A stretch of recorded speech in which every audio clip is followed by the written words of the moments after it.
name is Thomas, and I'm a co-founder of a early stage startup called Impactr. We're based in Copenhagen, but we're global born, so our team are in different parts of the world right now.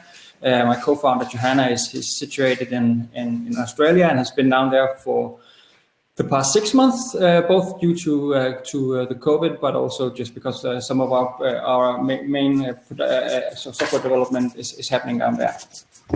So, anyways, thank you to Jason and the rest of the guys from the UPPSTART team for this opportunity to speak about something I care deeply about. How we actually how we fix some of the biggest problems in our world. A little bit about myself. I started out in research 15 years ago. I think I've been part of what I started calling a few years back the SDG industrial complex or impact complex. Been working in this space for 15 years. Started out as a researcher, moved on to more policy advisory, and then actually ended up in the startup world 10 years ago, and then started working with startups primarily, and also been into some investing. Actually tried to raise a fund a couple of years ago, focused on impact startups or sustainable startups, and we kind of failed at that. Due to, I think, being too early, but also I think just the market not being ready in terms of how we perceive and what kind of, like, I would say, framework we use actually in this space. So that so what I'm trying to say is that I've been following this space, and what I've been really interesting to see is seeing that the momentum behind, that's why I asked this question about how many people in different regions are actually interested in how top of mind is sustainability, and what you can see is it is top of mind everywhere right now, and especially it's also a generational thing. We've been looking very much into I would say the age group between 15 and 35, and it's just there's some really interesting generational things to discover right there. But today it's all about how millions taking small actions actually can lead to a big impact. So I'll just start on. So I guess everybody knows this young woman, inspirational figure, and I said this is the emperor. This is a child saying that the emperor has no clothes on. I think that what she's said in the statement is really interesting. On one part, she's saying that a lot of the institutions in our societies are incapable of responding to this growing demand, or even growing evidence based on we need to act on climate change, but also all these other sustainability issues around equality and democracy and like I would say, economic equality. And then another thing I think is really interesting in this quote is that she says, if governments and businesses are not the answer, or they are not moving fast enough, then it's up to us, and it's up to this individual part. And I think that this is key operating in this space. I could use the next slide. It's a system versus individual change, right? And I think this is a discussion we're not going to clear today. But on one hand, I'm clearly in I would say on the team that says that we clearly need systems. We need system change. I can't by my behavior, by me changing my behavior, it wouldn't add up to anything. And it is constantly this debate of saying that what should we do? Is it an individual or is it an individual responsibility, or is it up to the systems? Is it up to our governments or big corporates actually to move the needle on these kind of issues? And I think the question, as all things, lies in between. I don't think we can have system change without individual change. And I think especially mobilization about small acts will actually lead up to creating this change. And I actually think Greta and what she's done is actually a clear-cut evidence of this happening, that this young woman decided to act. And in less than 2 years, actually, I would say, changed the narrative around climate change and actually made it possible to mobilize around it. And I think that's super, super interesting. Let's see, technical problems. So going back to this saying that the individual versus the systems, and I get right now some of the movements I also been following, like Extinction Rebellion. They are saying, actually, we tried to form a partnership with them a few weeks back, and they were just like, well, you're focusing on individual, and we believe in systems. No need to actually for people to do anything. It's up to us to put pressure on the governments to actually put in measures like carbon taxing and these kind of measures in order to change the institutions to create this new behavioral patterns in society. And I think that's somewhat right, but I also think that we should look into what you could define, or in social psychology has been defined as tipping points. And I really love this. This quote. A tipping point is a place where the unexpected becomes expected, where radical change is more than a possibility. It's more than a possibility. It is, contrary to all your expectation, a certainty. Yeah. So I think it's possible, and I think the argument about systems versus individual change, I think it's actually possible to find these points where you can mobilize enough people around a certain issue, and that will actually create change on a larger scale, because you will come to these tipping points where you have inflection points, where you would, let's say it's a 10% rule, Gladwell calls it, that then it actually becomes the norm. So you don't need to convert the whole world. You actually just need to get to the 10%, and after then the rest will follow. I can use this example. As I said, my co-founder is in Australia right now. She also has a background in renewable energies and loves calculating things. And I think we've been using this. I've been using this example to illustrate it, saying that it's possible to just turn if you could summon 7% of all Australian pension funds, then you will have enough money to actually cover the transition to renewable energy. And right now, that figure is 0.7% of the pension funds. So if you can actually move these or get new accounts that are actually putting the pension money into renewable or ethical pension funds, then you will reach the tipping point, and then the market would follow. And I think that this is super interesting that you actually can, if you can find these, I would say, inflection points and start mobilizing people around and underneath them, then they will actually change. And I think that's what we're seeing right now. That's why ethical sourcing of materials is becoming prevalent in the fashion industry. It is because people are actually starting to boycotting things and actually starting to choose other things and other options if they're available. And I think that's the next question, right? Or that is one of the big issues, and that's what I call the action value gap. Saying that we have had this quote up on our wall in the Impactr headquarters for the past 18 months, and this has been our I would say our North Star as a company. I will get a bit more into what we're doing, but we're using this framework or this challenge actually as a North Star, and saying that, as I started saying, that a lot of people as well know I'm probably preaching to a choir, but a lot of people are interested in this agenda and really want to do something. But then again, what do we do in our everyday lives? And this is what I call the value action gap. And I think on one side it looks super uphill, like say nearly 90%, and I guess it would be more if you did the same research today, actually, but only less than 15% are actually doing something actively. And I probably think that figure might be lower if you go into real actions, because people have a tendency in these kind of surveys to overestimate what active is, because I guess nobody actually wants to say that they don't care about the environment. So I think that the gap is even bigger. But at the same time, I think we, as entrepreneurs, we can flip this around. And I think this is one of the huge opportunity is actually to work on technologies and business models and projects and whatever you want to call it that actually address this action value gap.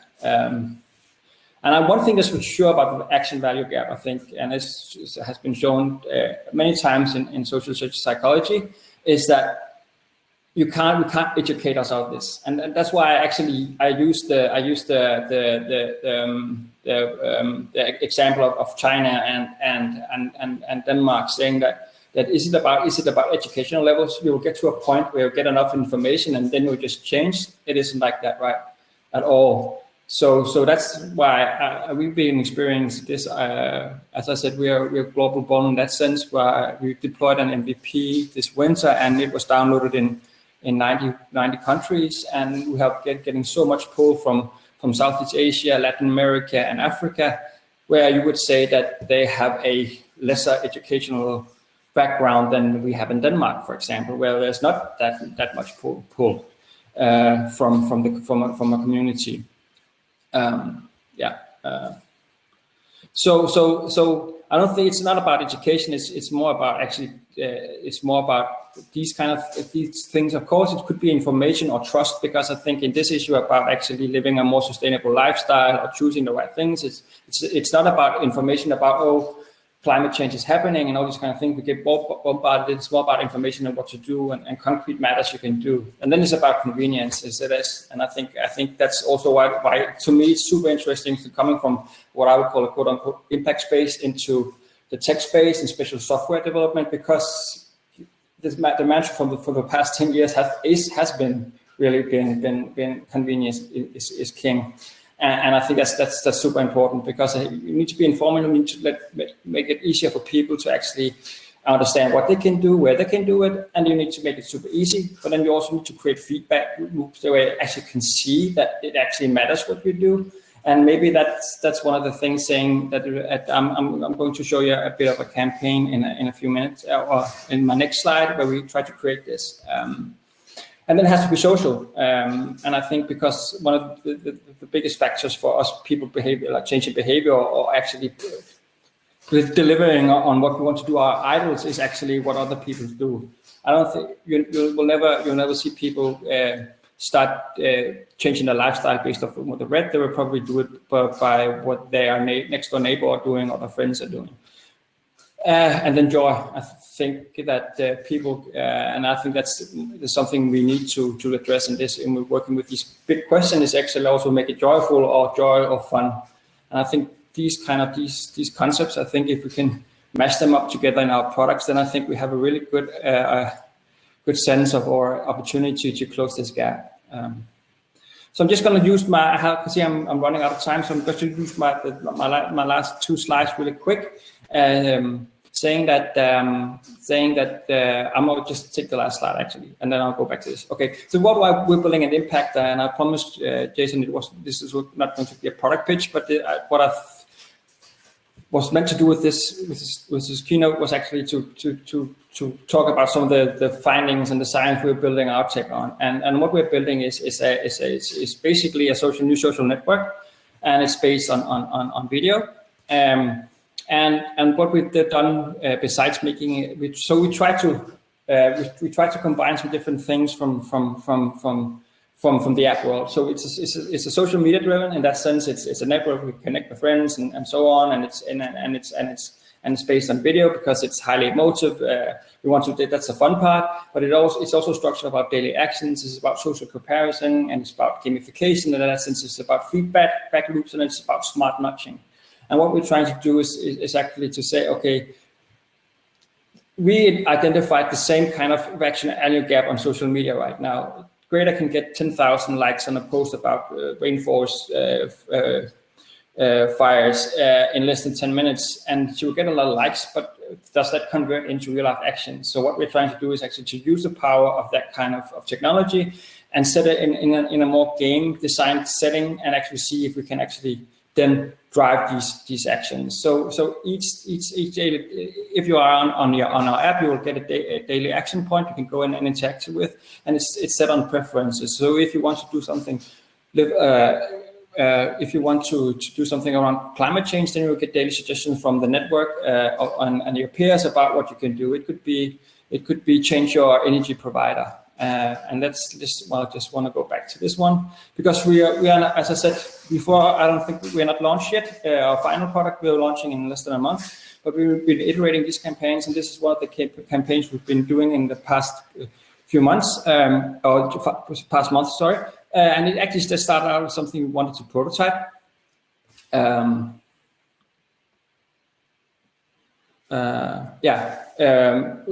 just sorry, I just saw the comments. I'm getting to them. But what we did is prototype this. We started out as saying, okay, we made a landing page which made it super easy for people to actually change their electricity provider, because that's one of the inflection points we could see. If all of us actually just started using green electricity, then we would push the market actually to invest more in renewables.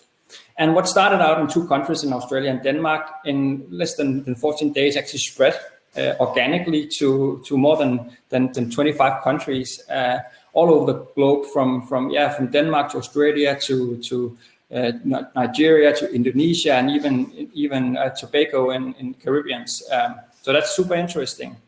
So I think, and what we tried to do was create a narrative, make it fun, and then make it social in the sense that we had people actually making these small videos, sending them in, even doing it together, making small videos of how fun it was to change your energy provider, or making small, so actually to inspire people. I hope that makes sense anyways. Well, let me see, I'll just take some questions. Let's see. Christian has a really good question saying, what is the best tool out there you have seen helping individuals live a more sustainable life? Whoa. Well, I think there's a lot of good tech out there. And there's a lot of apps helping you calculate or at least getting some kind of idea of your daily CO2 emissions, and actually then providing you steps to how you can mitigate that, either by offsetting or changing your diet or something else. I've seen a lot of apps focused on right now. We have a partnership with an app called Plant Jammer. I think that's fantastic. I've been using it for a couple of years, but it's actually a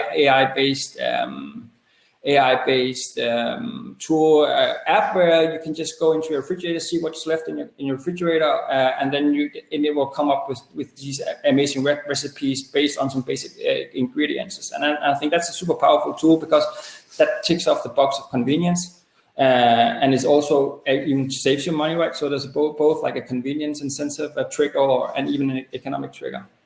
Yeah. How about social impact? Christian, could you elaborate about that? Just how about social impact?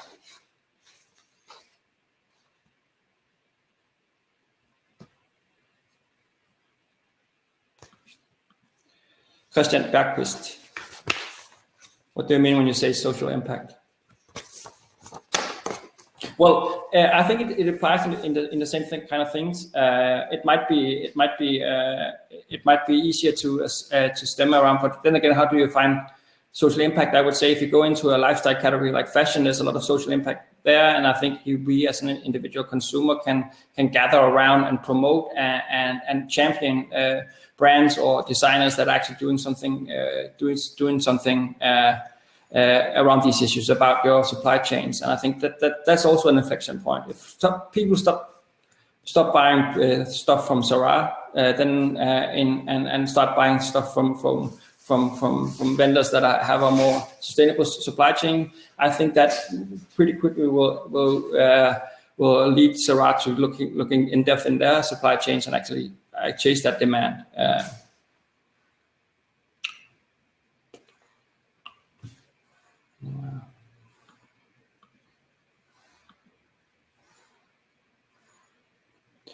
So,